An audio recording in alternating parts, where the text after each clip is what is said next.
there has been suicides here. It's caused untold turmoil in people's lives.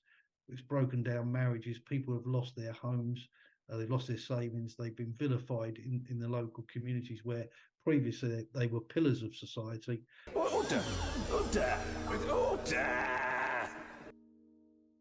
Hello and welcome to Not to Get Political, the podcast where we delve into the world of politics and hope to remain unscathed. Over the last few weeks, the post office scandal has been one of the biggest stories dominating the headlines. The scandal that saw more than 900 workers wrongly accused of stealing money from the post office, and it's only now in 2024 that people are showing it the attention that it deserves. To discuss this with me today is Andy Fury, National Officer with responsibility for the post office workers from the Communication Workers Union. Andy, thank you so much for joining me today. Good evening. So Andy, obviously the post office scandal has got everybody talking. Could you give us a brief history as to how we got to where we are today? So in the late 90s, the Post Office introduced a computer system across the whole of its network. It was the single biggest computer installation across Western Europe, cost millions and millions of pounds, and the setup was developed and constructed by Fujitsu. It became clear to many people early on that there was bugs and failings in the system. Post Office denied this. The Post Office tried to keep a lid on things, and when things came to light, they claimed that it wasn't happening everywhere. It was one person here and one person there.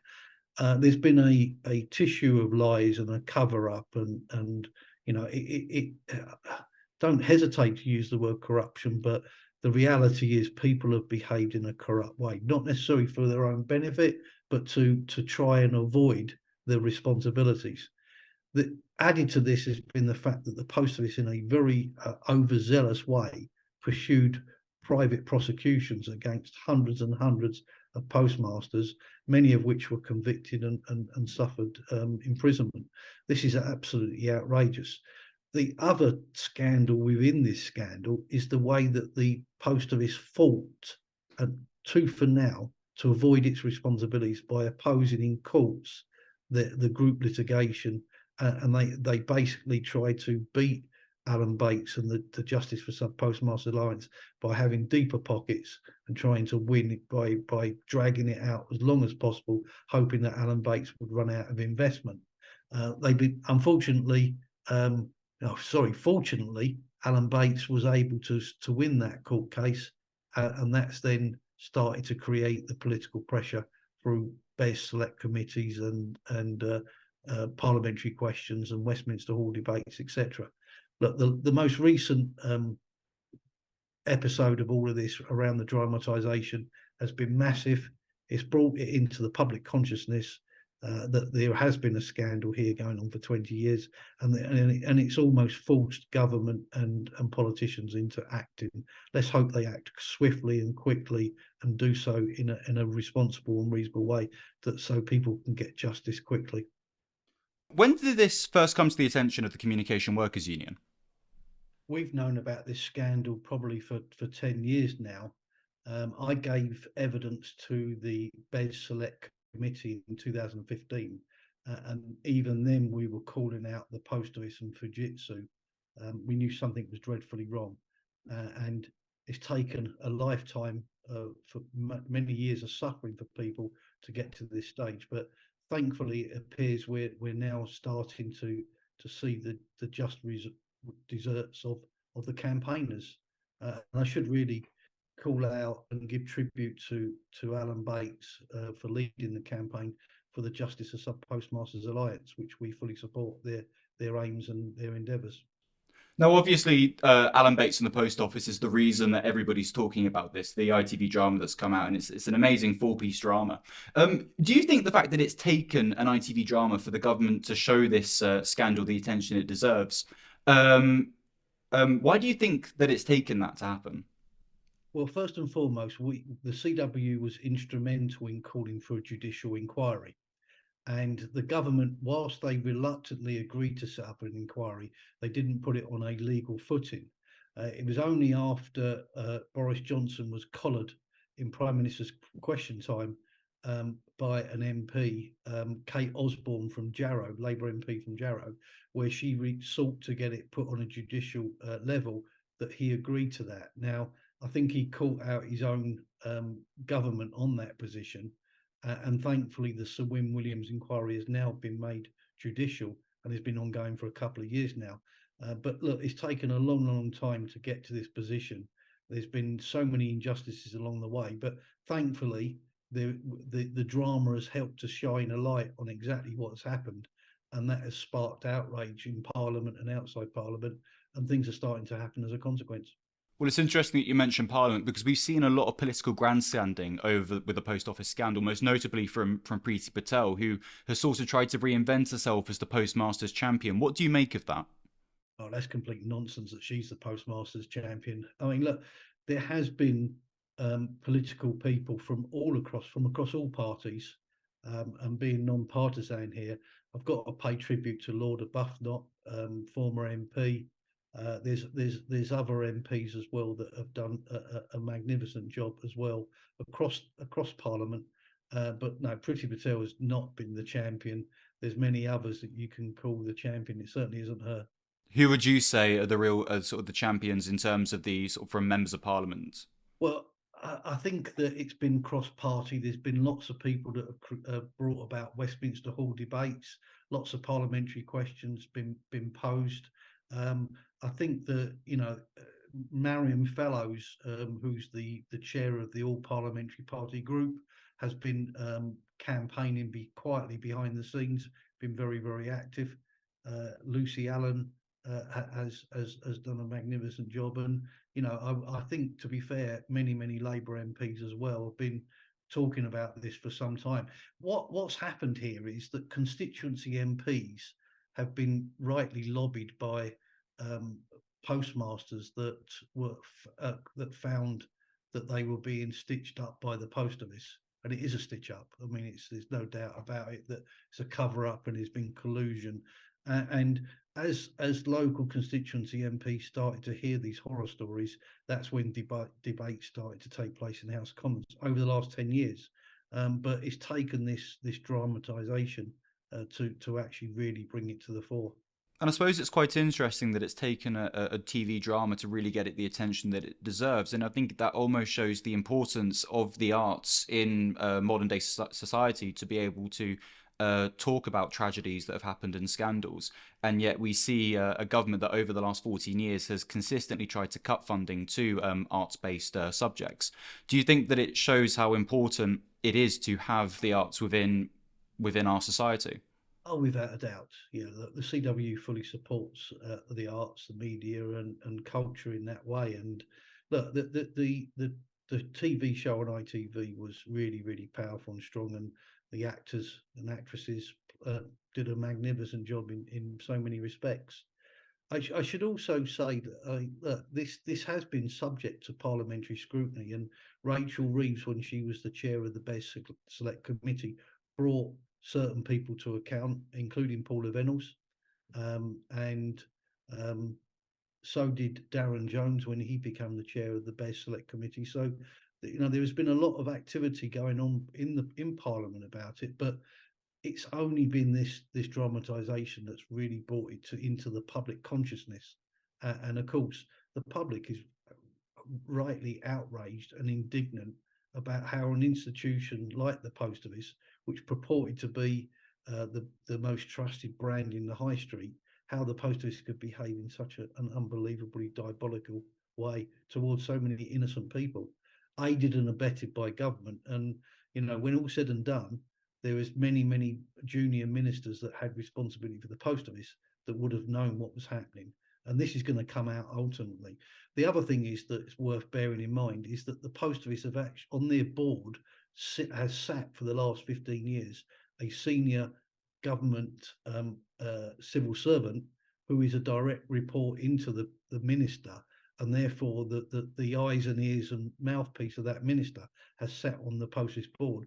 And you would imagine that they've been as a voting member, have been contributing to the policies that the Post Office have conducted to try and keep this scandal out of the public limelight. Bearing in mind that the Post Office opposed the group litigation that Alan Bates and co brought before the judicial, as a civil litigation, So they opposed it, and it took over a year in court to get to the truth. So obviously with this scandal, there's been a lot of finger pointing. In your opinion, and from the union's perspective, who is really to blame for the post office scandal? I mean, first and foremost, it's obviously the system itself doesn't work, and there's bugs, and there's problems with it. And what should have happened from the outset is that the Fujitsu and the post office should have held their hands up and said, "Look, there is problems with this system. It's not perfect." Um, when it was introduced, it cost millions of pounds of taxpayers' money to introduce this. The post office didn't pay for it; come from the government, and um, it was the single biggest automation across Western Europe. It linked up 16, 17,000 post offices across the UK, and it was hailed as an all singing, all dancing automation that was going to make lives better for people, and clearly it hasn't done that. So look, the post office is totally accountable, but what is more sinister is the denials that they didn't know that it could be accessed remotely, the cover-ups, and the way they aggressively went after postmasters and got them to court through the prosecutions that they were able to do. The legislation allows them to do private prosecutions. So the post office, to all intents and purposes, become judge, jury, and executioner of postmasters, and it's just outrageous.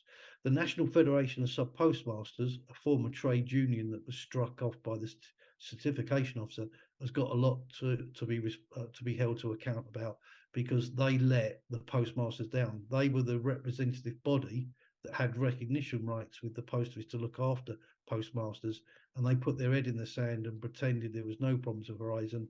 And only today, Alan Bates has said at a select committee in Parliament that they were in bed with the post office, and there's no doubt about it. So the National Federation of Sub Postmasters, who robustly defended Horizon, also need to be held to account as well. And we've also seen reports regarding Horizon that the Japanese government told Tony Blair that when he was Prime Minister that scrapping Horizon would damage relations between the two states. What do you make of that? Do you think that kind of adds to the growing problem? I have no doubt that there was political pressure. That Fujitsu have won billions of pounds worth of contracts from government to automate and computerize systems. I do believe that government would have been susceptible to pressure, and would have made decisions to roll it out, even though there might have been signals or warnings that it wasn't 100% robust. And with the post office scandal, it kind of shows how the sort of private public partnership model is failing the UK, both with sort of Horizon and Fujitsu with the post office.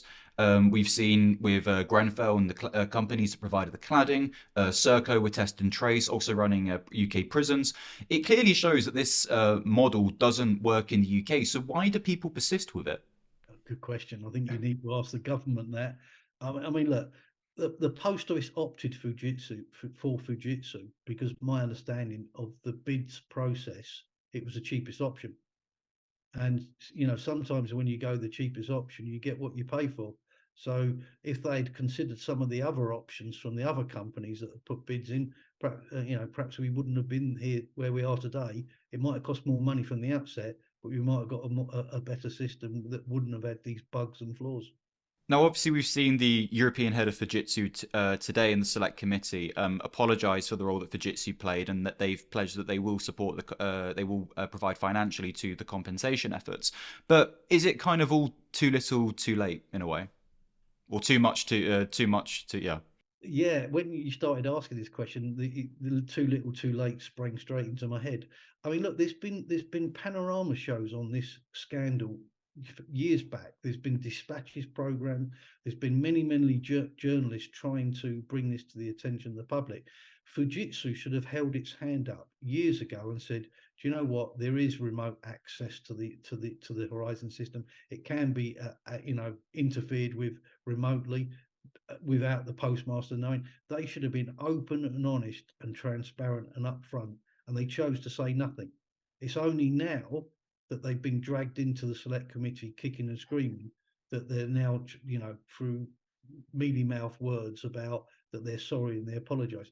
They should undoubtedly stump up tens of millions of pounds of compensation, because they've got their part to play in this scandal as well, and they need to make good. And from what I understand, there, in terms of from the post office, from Fujitsu, there have been no prosecutions whatsoever for this extraordinary miscarriage of justice. Why do you think that is? Well, I'm optimistic and hopeful that at the end of the Sir Win Williams inquiry, which is going to run for the rest of this year, and when his report is published and there's recommendations here, that will include prosecutions of people who have acted illegally and have penalised their actions, have penalised and brought so much misery and suffering to postmasters and their families and their loved ones. You know, there has been suicides here. It's caused untold turmoil in people's lives. It's broken down marriages. People have lost their homes. They've lost their savings. They've been vilified in the local communities where previously they were pillars of society. And undoubtedly, if people have acted in a criminal way, they need to be brought to account and they need to face the music. So, you know, I'm hoping that Paula Venables, who was the CEO, but many others are brought to account, including Fujitsu, because they put witnesses up in court cases to say there was nothing wrong with Horizon. So there is a question whether there's been perjury as well. Look, I'm not a lawyer by any means, but you know, a natural instinct is if people are lying, they're lying to cover up things, and in doing so, there's a question mark about whether that is legal or not. So, in terms of going forward, I think everybody listening and everyone, regardless of their political persuasions, will agree that justice has to be delivered. So, what meaningful steps do you think should be taken to ensure that post office workers get the justice they deserve? I should also should have given a shout out to Kevin Jones, Labour MP, because he has been tireless in campaigning behind the scenes, and he has been standing up in Parliament, in many debates, shining a spotlight on this. I'm sure Kevin would agree that to get justice for people, we need decent compensation, and some of the figures that are being offered are unrealistic. They don't take account of people's lost their life savings, they've lost their ability to make a living, they've lost their homes, their businesses, their futures, their pensions. So decent compensation, and it's got to be brought about quickly. There's all this red tape, all this bureaucracy, and people are not getting the compensation they deserved. So you're not going to be able to turn back the clock and reset people's lives again, but they can be provided with money to make amends. In actual fact, Alan Bates makes a good point. It's actually not compensation. Some of this money is paying back the money that they've actually had to make good through legal means. So one postmaster in particular lost his court case, got found guilty of theft, and then had over 200,000 pounds worth of legal charges against him that were the post's legal charges. So this is actually making good the money the victims have actually had to pay themselves. I've watched the drama over the last week, and sort of watching it, I found myself getting very sort of emotional about it because you could see that these are sort of everyday people, almost like the sort of like the perfect victims, if you will.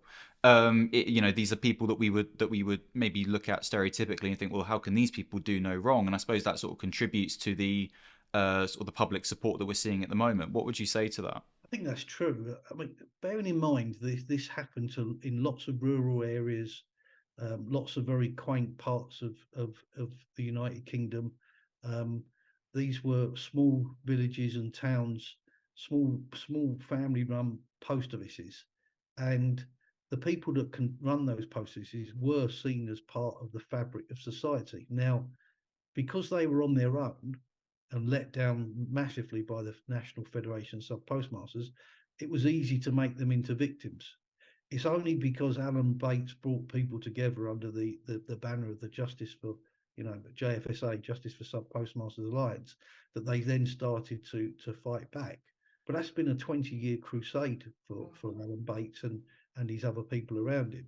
And, I think what happened here is the post office thought they could get away with it. They didn't expect people to club together to start campaigning and doing what all they've done. So, this is an amazing story, and lots of steps along the way, the post office could have held its hands up and made good, or attempted to make good.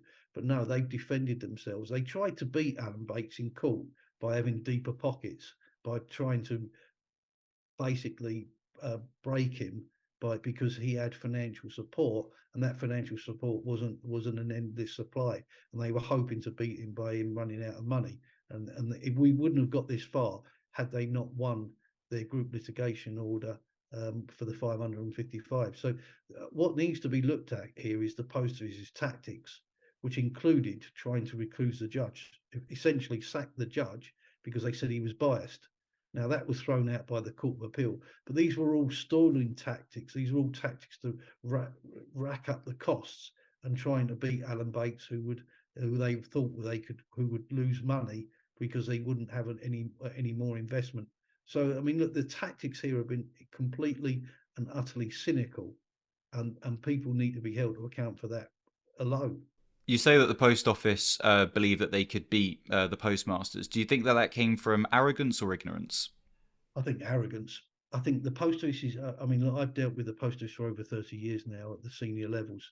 I think their arrogance, their toxic culture was that they knew best.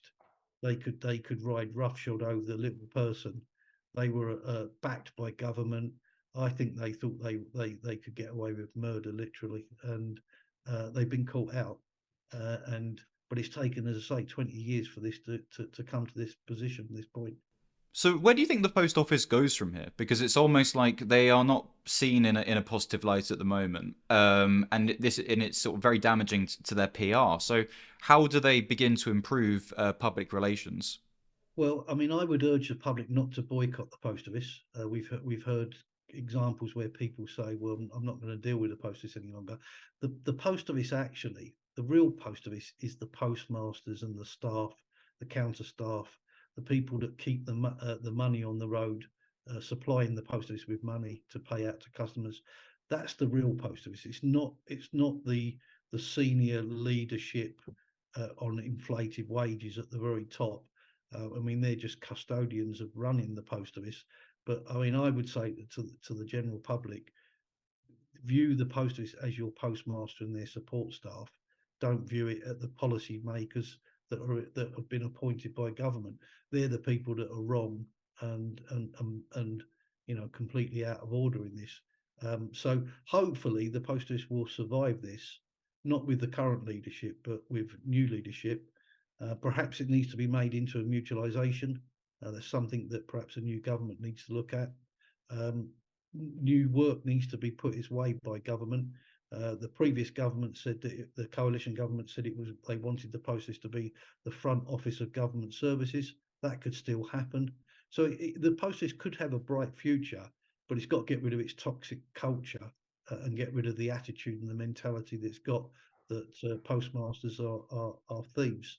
And we saw only last week, I mean, quite astonishing tapes of the director of public affairs and communications for the post office actually privately saying that the postmasters deserved this, because some of them were thieves, and that guy had only been employed by the post office since 2020. So if that is the mentality that is in the boardroom of the post office even today, then that needs to be rooted out, and the people that are perpetrating those views need to be got rid of. We've kind of seen with this scandal, this idea that the post office believed that they could get away with what they were doing. It was almost like they were being held accountable by nobody. Do you think that this kind of gives more evidence to the argument that nationalisation of the post office should be re-implemented in order to rebuild accountability and trust? Well, certainly there should be seats on boards for workers' representatives. The CW should be heavily involved in the running of the company, as indeed should Unite. We've got this Unite workers. It shouldn't be just left to these people that are appointed by government to run. So, yeah, look, workers' cooperatives. What would be a better thing than a post office being a workers' cooperative? And that's why I said mutualisation might be something to worth looking at. It needs to be put back into the hands of the people, no doubt about that. Something that I found quite shocking was that post office workers, people who work in the post office, are self-employed, which I found really really bizarre. Do you think that should change? That they should come under a sort of a proper company, that they have contracts where they are that aren't sort of for a self-employed person? Well, it's funny you should say that. We took a claim to an employment tribunal that postmasters should be considered as have worker status, and therefore, if they had worker status, they would have trade union would have collective bargaining rights and recognition. Now, unfortunately, we lost that employment tribunal claim, but the reality is postmasters are on a shoestring because they're so poorly paid. They're what post office pays them to run post offices and serve customers all day long, every day, is a pittance. I mean, some postmasters, and not just one or two, but many of them are on less than the living national minimum wage. How much they're paid by the post is once you take out the rents, the rates, the electricity, paying for staff, they're left with absolutely nothing. And I'm told by many postmasters that their other business subsidises the post office, and the only reason that the post office is maintained is because they're subsidising it and putting money into that. That can't be right. That model's broke. That model's not right. Now, there is directly employed staff in the Crown offices. We've just got about 115 Crown offices across the UK. They're typically in the city centres, the bigger offices.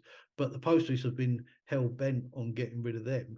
And we've got two massive public campaigns up and running in Clapham Common and Southall to protect Crown post offices that the post office announced for closure late last year. These campaigns are being massively supported by the local MPs who want to preserve the service to their constituents in Clapham Common and Southall. So look, the post office is rotten to the core. The management of it need to go, and it needs fresh investment, and it needs a new model, and it should be supported rather than being cut back and slash and burn. That's that the working conditions of those post office workers sounds almost like a scandal in itself. Absolutely. I mean, the postmasters are the post office are getting away with daylight robbery, literally, in terms of what they pay postmasters. The postmasters deserve a much better deal, and my union's been campaigning for that. The trouble is, the post office will say they haven't got enough money. Well, then they have to then go to government and get more money. So it all comes back to government ultimately, because the post office is government owned. And with current polling that we're seeing, it looks like the Tories will be losing the next election, whenever that is, and a Labour government will be coming in. Do you think that a Labour government will continue the progress that is being made with sort of the inquiry, the post office scandal, but also to improve the conditions of post office workers who aren't affected by this scandal? Well, certainly we will be lobbying Labour government, Labour Party, to ensure that they put the post office at the front and centre of local life, local communities. There's got to be something done to reinvigorate the high streets, and the post office could be at the forefront of that. So, we would be urging Keir Starmer and his cabinet to ensure that they do everything they possibly can to support and to invest and make the post office a proper destination for people. It is already, but we need to make sure that it doesn't wither on the vine. The current government are doing nothing meaningful to support post offices in any real sense. Hence why they want to close Clapham Common and Southall Crown post offices. So we've clearly seen that it seems that TV dramas are the best way to get politicians to take notice of national scandals. So what other national scandals do you think that people should make TV shows about? Well, look, it was great entertainment, but very, very sad. And as you said, I mean, I was emotional. I'm not ashamed to say that I had tears welling up in my eyes. This in itself is a tragedy, isn't it? Because people are not going to get back what they've lost, even if they do get some money out of this at the end of the day.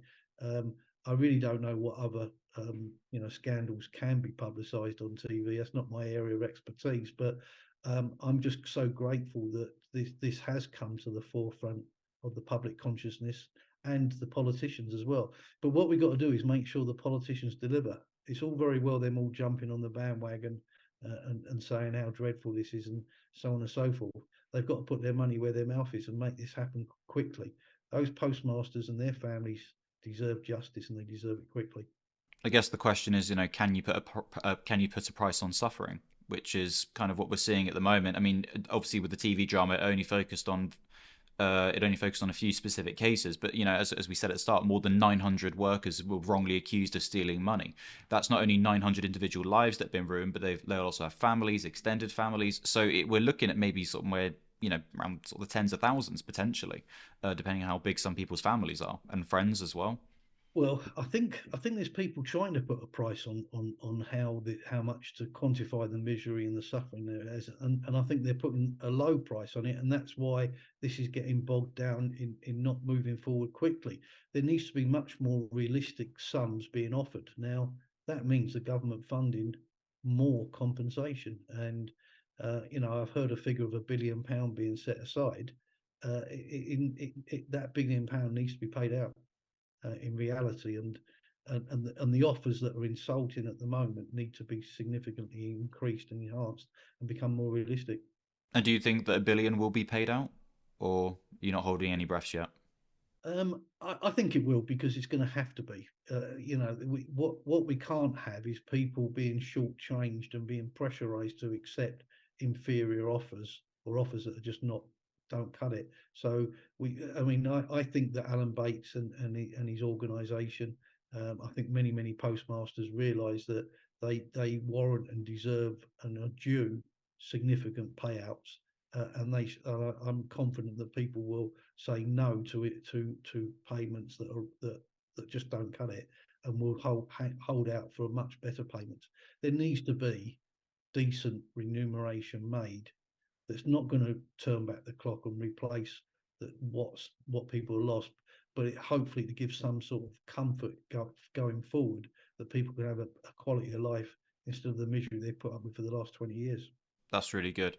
A question I've got is, just quickly, the post office still can't do, are no longer able to do private prosecutions. Is that the case, or are they still able to do it? By law, they are still able to do it, but Nick Reed, the CEO, has said that under his watch there will be no more post office prosecutions. So, I mean, that legislation needs to be amended to take away that right, or that ability to do that. But there's been no prosecution since 2015, and there shouldn't have been any before that. But of course, they have got that right still to do that now, if the legislation allows them to do it. They'd be foolish to do so, and that's why Nick Reed has said he won't happen on his watch. Andy, thank you so much for this conversation. I've really enjoyed it. Before you go, is there anything that you think the audience deserves to know, or that should know any more information? What I would urge the public to do is to get behind your postmasters, support them, help them out as best as you can. Use the post office services, because it is a great service. For postmasters, I would say, come and join the CW. We will represent you properly. We will give you the best possible representation, and we will do everything we can to get you a better deal going forward. Postmasters deserve to be paid better, deserve to have better terms and conditions, and the CW is the organisation that can help you get that.